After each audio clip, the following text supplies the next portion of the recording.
Welcome to this week's edition of Tailboard Talk.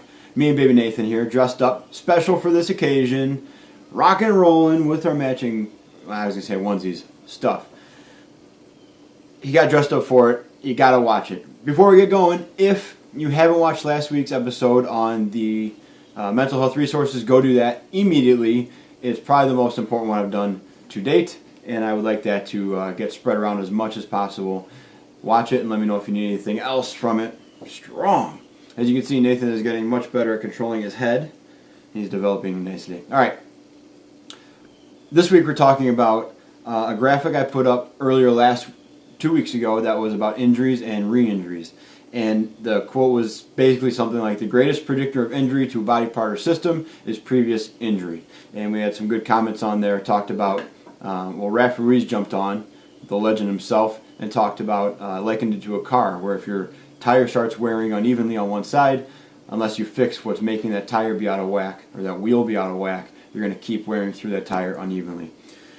I'm going to go back to the body, and we're going to use a very common one, because a lot of times people have knee injuries, and then they get, they have surgery, or they have knee replacement, or they have to fix like their torn ACL or something like that, and then they don't fix the reason why that injury happened. Now this is non-contact injuries, so not when you're playing football and somebody rolls up on you or anything like that. This is I bent over, I squat down to grab something and my knee blew out, or I was working out and I went to go run and my knee exploded, something like that.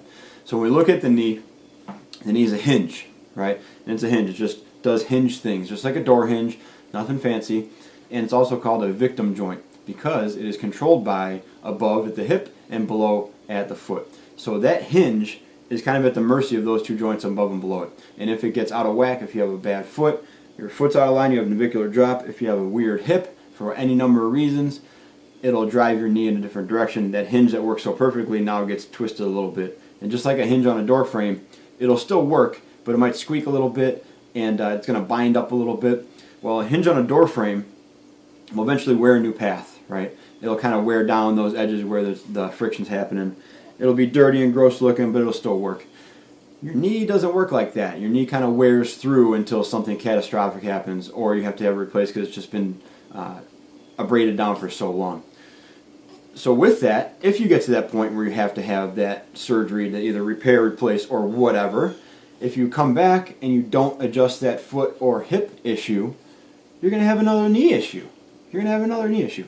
So that's a great example of that quote. If you have an injured knee, right, and you don't fix the surrounding mechanisms that gave you that injured knee, you're going to have an injured knee again. The greatest predictor of injury, cheer it on, man, that's what I'm saying.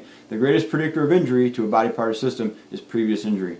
What that means for us specifically is that if you've gotten injured, non-contact injury, and you've gone to treatment or therapy or off work and had surgery, and you come back and you haven't gotten any more of an explanation besides it wore out or things break or sometimes this happens, there's a good chance that whatever happened is going to happen again, because you haven't identified the real reason why that injury happened. Okay, so keep that in mind. It's also a great opportunity to train or to hire fourth shift fitness, because this is exactly the kind of thing we go over in my injury prevention seminars.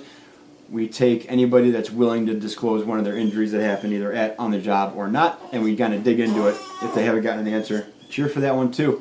And we kind of look at the factors that could have caused that injury and kind of differential diagnosis of that bad boy. Okay? Saying. All right. That's it, guys. Quick one. I'm going to post that graphic up again tonight. Woof. Might get an eruption here before we're done. Let me know if you need anything in the comments. Share some examples of riled up babies. Okay? All right, guys. Talk to you soon. Be a four shifter.